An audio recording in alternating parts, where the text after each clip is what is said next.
C'est une belle histoire d'amour pour nous qu'on délivre avec grand plaisir et je pense que ça montre aux gens que c'est possible aujourd'hui et que les réseaux permettent ça aussi. À l'époque, on tweetait tous les deux l'émission Top Chef, toi depuis très longtemps et moi depuis quelques années seulement. Et en fait, au bout d'un moment, on a fini par reconnaître les tweets l'un de l'autre, à les liker, à se faire rire, parce que c'était des tweets humoristiques.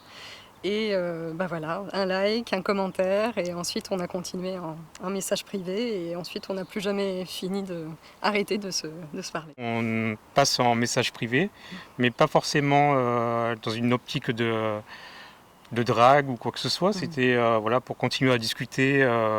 J'avais vu qu'elle était justement psychologue en soins palliatifs à Paris. Voilà, c'est le début de la crise du Covid. C'était vraiment très compliqué. Donc c'était aussi une façon pour moi d'être un support. Un support pour elle.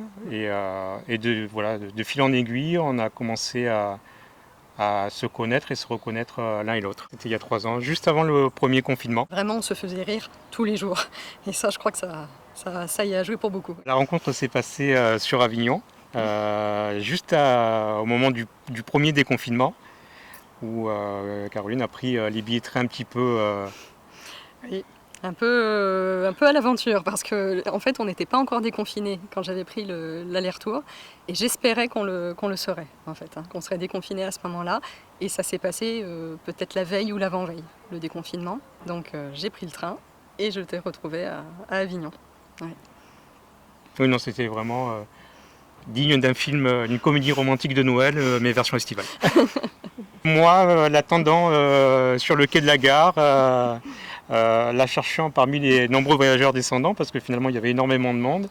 Et puis la scène presque au ralenti où on se retrouve pour un premier baiser. Et c'était magique. C'était magique. Ma demande en mariage s'est passée un 14 février pour ne pas être très cliché.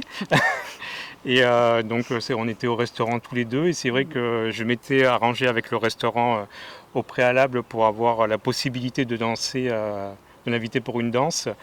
Et donc je me suis mis à genoux, j'ai ployé le genou et devant l'assistance médusée, j'ai sorti la bague pour faire ma demande. Ensuite on a tweeté à l'occasion de la première émission de la reprise de Top Chef. Plus de 270 000 personnes touchées, likées pratiquement 1400 fois. Donc beaucoup de messages, beaucoup de messages bienveillants. Suite au tweet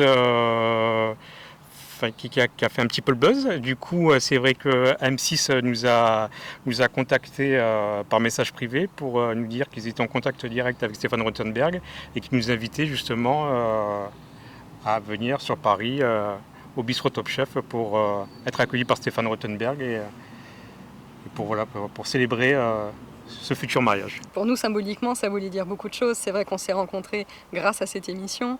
Si on n'avait pas commenté Top Chef, on ne se serait pas trouvés. Donc c'est vrai qu'il y avait une belle symbolique, puisque là, c'est la première saison que l'on peut regarder ensemble, au même endroit.